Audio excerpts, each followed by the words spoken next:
يا أيها الذين آمنوا ادخلوا في السلم كافة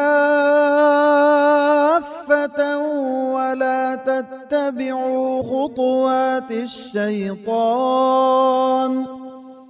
إنه لكم عدو مبين. ابھی ہمارے سامنے جمعیت اہل حدیث تمل ناڈو پانڈیچری کے جنرل سیکریٹری شیخ عبد الواحد عمری مدنی حفظہ اللہ تحفظ دین اور اس میں عورتوں کا کردار اس عنوان پر روشنی ڈالیں گے. الحمدللہ رب العالمین والصلاة والسلام على اشرف الانبیاء والمرسلین وعلى آلہ وصحبہ ومن تبعهم بإحسان الى یوم الدین. اما بعد. محترم حضرات و خواتین، آپ نے سنا کہ میرا موضوع خاص کر خواتین سے متعلق ہے کہ دین کی حفاظت خواتین سے کیسے ہو سکتی ہے. اللہ تبارک و تعالیٰ کا ارشاد ہے سورۃ محمد آیت نمبر 7. اللہ تبارک و تعالیٰ فرماتے ہیں یا ایہا الذین آمنوا ان تنصروا اللہ ینصرکم ویثبت اقدامکم. اے ایمان والو، اگر تم اللہ تعالیٰ کی دین کی مدد کرو گے تو اللہ تعالیٰ تمہارے قدم جما دے گا، تمہاری مدد کرے گا اور تمہارے قدم جما دے گا، ثبات قدمی عطا فرمائے گا. تو یہ اس آیت کا ترجمہ ہے. علامہ سعدی رحمہ اللہ اس آیت کی تفسیر میں لکھتے ہیں ھذا امر من اللہ تعالی، یہ اللہ تعالیٰ کا حکم ہے کہ ایمان والے اللہ تعالیٰ کی دین کی حفاظت کریں. اللہ تبارک و تعالیٰ کی دین کی حفاظت آپ کو کرنا ہے، مجھے کرنا ہے، ہماری خواتین کو کرنا ہے. ابھی کوئی یہ احد کا میدان نہیں کہ اللہ کے فرشتے آسمان سے اتریں اور پھر ابابیل آسمان سے آ جائیں. اگر ہم نیک ہو جائیں ہو سکتا ہے اللہ تعالیٰ ہماری مدد کے لیے وہ بھی اتار دے، لیکن شرط یہ ہے ان تنصروا اللہ، اگر تم اللہ تعالیٰ کی دین کی مدد کرو گے. یہ وعدہ اللہ تعالیٰ کی طرف سے ہے. ومن اصدق من اللہ قیلا، اللہ تعالیٰ سے زیادہ سچا کون کہہ سکتا ہے. اللہ کے اس وعدے پر آپ کو یقین ہے؟ بالکل یقین ہے. لیکن پھر بھی مسلمان پٹتے ہیں، مارے جاتے ہیں، بے سہارا کیے جاتے ہیں، گھروں سے نکالے جاتے ہیں. ایسا کیوں ہوتا ہے؟ خلل، کمی، عیب. یہاں پتہ چلتا ہے کہ ضرور ہمارے اندر کوئی کمی ہے. دوستو عزیزو، ہمارے ساتھ بہت سارے علماء کرام ہیں جن کے مضامین خاص کر مردوں کے لیے ہیں. تو میرا یہ مضمون خاص کر عورتوں سے متعلق ہے کہ یہ خاتون، ایک عورت اللہ کے دین کی خدمت کیسے کر سکتی ہے. عام طور سے ایسا ہوتا ہے کہ ماؤں اور بہنوں کو صحابیات کے واقعات بتلائے جاتے ہیں تاکہ ان کے ایمان میں تر و تازگی پیدا ہو. وہ سوچیں کہ کیسی کیسی خواتین تھیں، کیسے کیسی وہ عورتیں تھیں جو اللہ کے نبی صلی اللہ علیہ وسلم کے ساتھ جیتی تھیں، کیسے کیسے ان کی قربانیاں تھیں، اور آج ہم کیا کچھ کر سکتے ہیں کہ اللہ تعالیٰ کی اس جنت کو پالیں. کم از کم اللہ تبارک و تعالیٰ ہمیں اس خوش نصیبوں میں شامل فرما دے. تو جب مثال دیکھی جاتی ہے تو ہم اکثر دیکھتے ہیں، بولتے بھی ہیں، سنتے ہیں. ام المؤمنین خدیجہ رضی اللہ تعالیٰ عنہا مثال دی جاتی ہے. میں ساری بہنوں سے گزارش کروں گا کہ میری ان باتوں کو غور سے سنیں. پہلی وحی کے موقع پر محمد صلی اللہ علیہ وسلم میرے نبی پریشان ہیں، ڈرے ہوئے ہیں، بالکل واپس گھر آتے ہیں، طبیعت گھبرائی ہوئی ہے اور جسم پر راشا طاری ہے، ڈر رہے ہیں، اپنی جان کو لے کر ڈرے ہیں. ام المؤمنین خدیجہ رضی اللہ تعالیٰ عنہ تسلی دے رہی ہیں واللہ لا یخزیک اللہ ابدا. اے اللہ کے نبی، آپ کیوں ڈرتے ہیں؟ اللہ تعالیٰ آپ کو ضائع ہونے نہیں دے گا، آپ کو رسوا نہیں کرے گا، اللہ آپ کو اکیلا نہیں چھوڑے گا. انک تحمل الکل وتقری الضیف وتعین علی نوائب الحق. اس لیے کہ آپ میں ایسے بہت سارے کوالٹیز ہیں، ایسے بہت سارے عادات حسنہ ہیں. آپ مہمانوں کی مہمان نوازی کرتے ہیں، آپ کمزوروں کا بوجھ اٹھاتے ہیں، آپ یتیموں اور بیواؤں کا سہارا ہیں. اللہ آپ کو بے سہارا نہیں چھوڑے گا. میں کہتا ہوں ایسی کوئی خاتون ہے، ایسی کوئی عورت ہے جو اپنے شوہر کو ایسے تسلی دے سکتی ہو، ایسے عادات ایسی صفات پر ابھار سکتی ہو؟ آج بھی کوئی ام المؤمنین کی طرح یہ اوصاف رکھنے والی خاتون ہو سکتی ہیں جس کے لیے اللہ کا سلام بھیجا جائے، جس کے لیے جنت میں گھر کی بشارت سنائی جائے، اور جس کے لیے کہا جائے خیر نساء العالمین اربع، یہ دنیا کی بہترین عورت ہیں؟ ایسی عورت ام المؤمنین خدیجہ رضی اللہ تعالی عنہ، جن کو اللہ کے نبی نے کبھی نہیں بھولا، کبھی وفات کے بعد بھی جب کچھ اچھا پکا اللہ کے نبی صلی اللہ علیہ وسلم نے کہا اطعموا صویحبات خدیجہ، لے جاؤ خدیجہ کی سہیلیوں کو کھلاؤ۔ کبھی ایک دفعہ ایسا بھی آیا، اپنے خیمے میں بیٹھے ہوئے ہیں، ام المؤمنین خدیجہ رضی اللہ تعالی عنہ کی بہن حالہ بنت خویلد ملنے کے لیے آتی ہیں، آواز سنتے ہیں، اپنی جگہ سے اٹھ کر کھڑے ہو جاتے ہیں، کہتے ہیں حالہ آ رہی ہیں۔ حالہ کون ہے؟ وفات شدہ بیوی کی بہن ہے۔ یہ محبت ہے، یہ الفت ہے ایسی پاک عورتوں سے، ایسی صالحہ عورتوں سے جن کے بارے میں نبی نے کہا کہ سارے لوگوں نے مجھے ٹھکرایا، ام المؤمنین خدیجہ نے مجھے سچا جانا۔ آمنت بی اذا کفر الناس، وہ مجھ پر ایمان لائی جب سارے لوگوں نے کفر کیا۔ آج کی خاتون سے ہم کہتے ہیں، میری ماں اور بہنوں سے کہوں گا، ہمت کیجیے، اپنے دین کی حفاظت کرنے کا بیڑا اٹھائیے، اپنے دین کو بچانے کی کوشش کیجیے، ورنہ یاد رکھیے، مجھے کیوں کہنا پڑتا ہے کہ ہم اپنے دین کی حفاظت کا سب سے بڑی ذمہ داری عورت پر ہے، خاتون پر ہے، ورنہ اسی گود سے نکلے ہیں یہ بچے جو وسیم رضوی کہلاتے ہیں، اسی گود سے نکلے ہیں یہ بچے جو کیرلا کے علی اکبر کہلاتے ہیں۔ آپ نے سنا ہوگا، ہمیں افسوس ہے، کوئی بھی انسان مرتا ہے تو ہم افسوس کرتے ہیں، افسوس کرنا چاہیے۔ بہرحال ہمیں افسوس ہے، کسی CDS کا انتقال ہوتا ہے، حادثے میں مر جاتا ہے بپن راوت، تو ہم افسوس کرتے ہیں، ایک انسان ہونے کے ناطے ہمارا افسوس ہے، اس پر ہم خوشی نہیں مناتے ہیں۔ یہ مسلمانوں کی تعلیمات نہیں ہے کہ خوشیاں منائی جائیں، ہم خوشی ہرگز نہیں مناتے ہیں۔ اس کو بنیاد بنا کر ایک شخص مرتد ہو جانا چاہتا ہے، بولتا ہے کہ مسلمانوں نے خوشیاں منائی اس لیے میں اسلام کو چھوڑ رہا ہوں۔ ایسا کچھ بیان علی اکبر کا آتا ہے کیرلا کا، آپ جانتے ہیں، سمجھتے ہیں۔ یہ بچے انہی گودوں میں پیدا ہوتے ہیں۔ اسلام ہم کو سکھاتا ہے الولا والبرا اپنی جگہ ہے، لیکن اسلام یہ کہتا ہے لا ینہاکم اللہ عن الذین لم یقاتلوکم فی الدین، ہم کسی کافر کے تعلق سے ایسا نہیں کرتے کہ اس کی موت پر یا کسی اس پر ہم بالکل خوشیاں منائیں، یہ ہماری تعلیمات میں نہیں ہے، ہماری تعلیمات میں نہیں ہے۔ دوستو عزیزو، الغرض بات آپ کے سامنے ہی کہنی ہے کہ یہ ضرورت اس بات کی ہے کہ اب موقع ہے کہ اس دین کی حفاظت کی سب سے زیادہ ذمہ داری عورتوں پر آتی ہے، خواتین پر آتی ہے کہ کس نہج پر وہ اپنے بچوں کی تربیت کرتے ہیں۔ یہ اولاد، یہ بچے جن کے پاس ایسے سلیبس ہیں، ایسا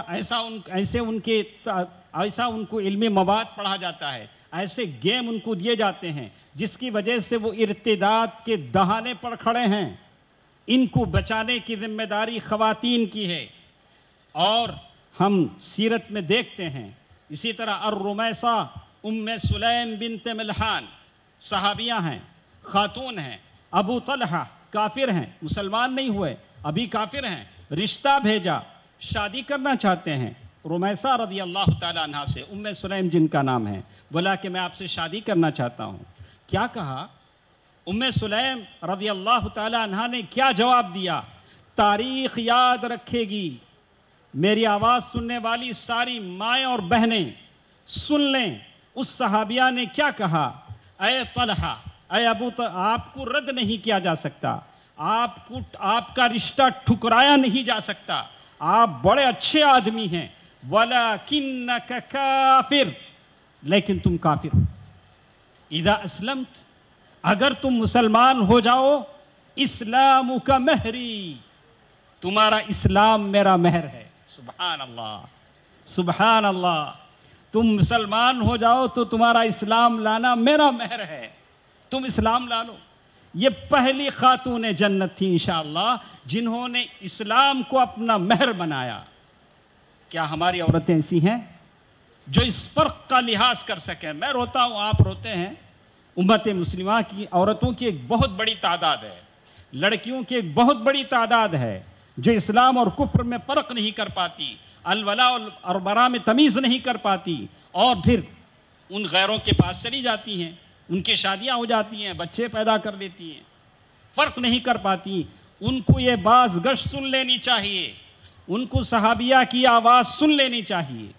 دوستو عزیزو، ایک اور چیز جو میں آپ کو بتانا چاہتا ہوں کہ کیسے ایک عورت اسلام کی حفاظت کر سکتی ہے، یہ اس بات کا لحاظ کر کے کہ اپنے آپ کو ایک پاک مسلمان کے رشتے ازواجیت میں جوڑے اور اپنے شوہر کو اسلام کے اچھے عادات، قصائل، حمیدہ پر ابھارے۔ تفسیر سعدی میں رحمہ اللہ علامہ عبد الرحمن السعدی رحمہ اللہ نے اسی بات پر زور دیا، والقیام بدینہ والدعوت الیہ، آدمی خود دیندار بنے اور لوگوں کو اس کی طرف دعوت دے۔ اب بولے کہ ایک عورت کیسے دعوت دے سکتی، یہ ایک عورت کیسے دعوت کا بیڑا اٹھا سکتی ہے؟ چلیے ہم ہماری خواتین کو لے چلتے ہیں ام شریک رضی اللہ تعالی عنہ کی طرف۔ ام شریک رضی اللہ تعالی عنہ جن کو مکے کے کافر گرمی میں لٹایا کرتے تھے، دھوپ میں باندھ کر چھوڑ دیتے تھے، لیکن اسلام کی وہ تڑپ ان کے اندر تھی، مکے کے محلوں میں گھومتی تھی، لوگوں کو دین کی طرف بلاتی تھی۔ میں اپنی بہنوں سے کہوں گا، آپ میں فاطمہ بھی ہیں، ختیجہ بھی ہیں، عائشہ بھی ہیں، کوشش کیجئے کہ اللہ کے دین کی سربلندی ہو۔ آپ اپنے طور سے داعیہ بنیں، اپنے طور سے مبلغہ بنیں، جیسے کچھ آپ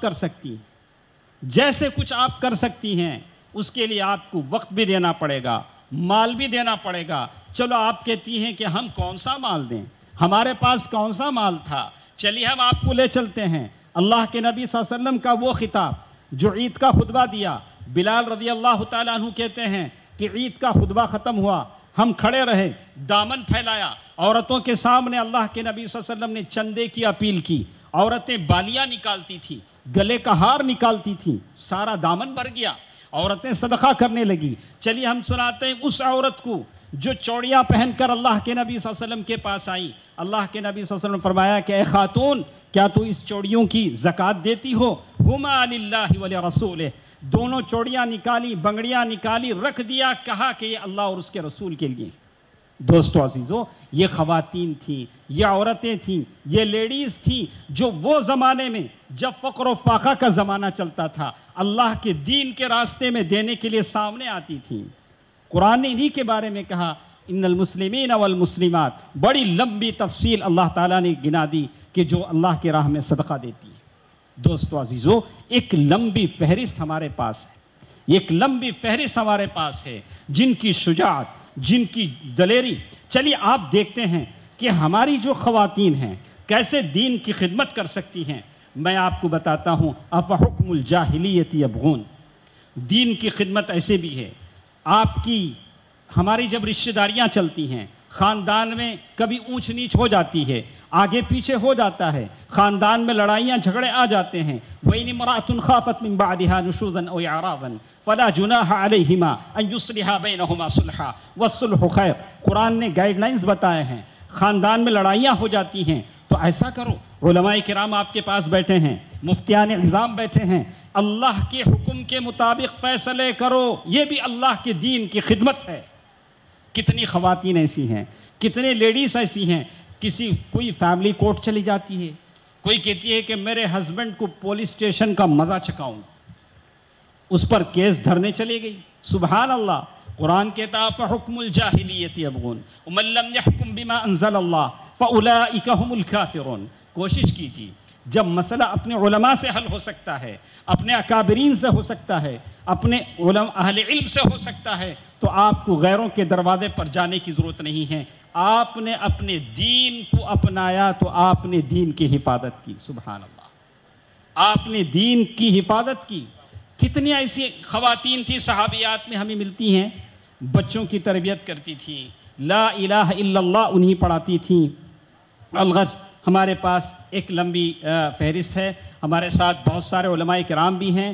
میں آپ سے کہوں گا کہ آخر میں مجھے کہنا ہے کہ جتنی خواتین ہمارے ساتھ ہیں، لیڈیز ہیں، ان کے لیے وہ اپنے دل میں اس بات کو بٹھا لیں کہ اس لٹتے دین کو بچانا، حفاظت کرنا میری ذمہ داری ہے، آپ کی ذمہ داری ہے۔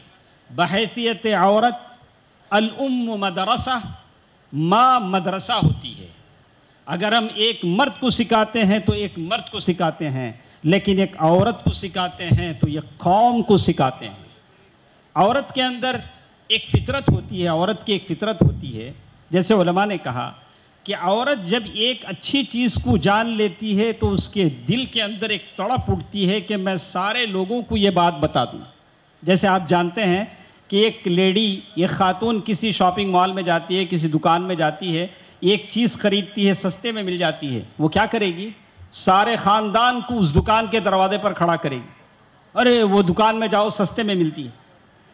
تو عورتوں کے اندر یہ تڑپ ہوتی ہے، ہم اسے دین سمجھا دیں، وہ سارے خاندان کو دین سمجھا دے گی۔ دوستو عزیزو، یہ چیدہ چیدہ خیالات تھے، چند باتیں تھیں، بہت سارا ایک سمندر ہے کہ ایک عورت اپنی دین کی حفاظت کیسے کرتی ہے۔ اس لیے کہ دین کی حفاظت، حفظ الدین من مقاصد الشریعہ، شریعت کا پہلا مقصد ہے کہ دین کی حفاظت ہو۔ دین کی حفاظت ہوتی ہے ہمارے خواتین کے باعمل بننے سے، ہم خود عمل کرنے والے بنیں اور پھر ہم داعیہ بنیں، مبلغہ بنیں۔ میں نے ام شریک رضی اللہ تعالی عنہا کی مثال آپ کو دی، اور اللہ کے راستے میں جو تکلیفیں، جو صعوبتیں ام عمارہ رضی اللہ تعالی عنہا نے اٹھائیں۔ ام عمارہ رضی اللہ تعالی عنہا احد کے جنگ کے موقع پر اللہ کے نبی صلی اللہ علیہ وسلم فرمایا کہ اے ام عمارہ، جو تم نے کمال دکھایا ہے کسی اور نے وہ کمال نہیں دکھایا۔ آج ہماری عورتوں کو اتنا کمال دکھانے کی ضرورت نہیں، اگر وہ اپنا گھر سنبھال لیں، اذا صلت خمسہا واطاعت بعلہا، اگر وہ اپنے شوہر کی اطاعت کر لیں، 5 وقت کی نماز پڑھ دیں جیسے اللہ کے نبی صلی اللہ علیہ وسلم بتلایا، اور پھر اپنے بچوں کی اچھی طرح سے تربیت کر لیں، دین اسلام کو ان کے دل میں بسا دیں، تو یہ ان کے لیے کافی ہے، اور اللہ تعالیٰ سے ڈرے اپنے شوہر اور بچوں کے معاملے میں، تو یہ ان کی دین و ایمان کو بچانے کے لیے کافی ہے۔ بہت ساری باتیں ہمارے علماء کرام کی آپ کے سامنے آئیں گی، تو میں اسی پر بس کرتے ہوئے پھر ایک بار جتنی مائیں اور بہنیں ہمارے ساتھ ہیں، سب سے میں کہوں گا کہ آپ اپنی زندگی کا محاسبہ کریں۔ جتنی زندگی آپ کی گزر چکی ہے، 40 سال، 50 سال، 20 سال، اس میں دین کو آپ نے کیا دیا ہے، اس کا ایک مرتبہ آپ سوچیں، ریویو کریں کہ دین کے لیے آپ نے کتنا دیا ہے، ورنہ شرم آئے گی جب حشر کے میدان میں ہم ان صحابیات کو دیکھیں گے، سمیہ رضی اللہ تعالی عنہ کو دیکھیں گے، وہ تمام صحابیات کو دیکھیں گے جنہوں نے اسلام کے راستے میں اپنی جانیں گنوا دیں، شہادت نوش کیا، شہادت حاصل کی، ایسے سارے لوگوں کا ہم سامنا ہوگا تو ہم کیا جواب دیں گے؟ تو کہیں ایسا ہو کہ آپ کی زندگی کے بھی ایسے خوشکن لمحات ہوں، ایسی قربانیاں ہوں، تاکہ اللہ تعالیٰ آپ کو جنت میں مکان دے سکے، جنتی بنا سکے۔ اللہ تعالیٰ سے دعا ہے کہ اللہ تعالیٰ مجھے اور آپ کو ان باتوں پر عمل کرنے کی توفیق دے۔ اللہ تبارک و تعالیٰ ہم تمام کو دین کا خادم بنائے، آمین۔ والسلام علیکم ورحمۃ اللہ وبرکاتہ۔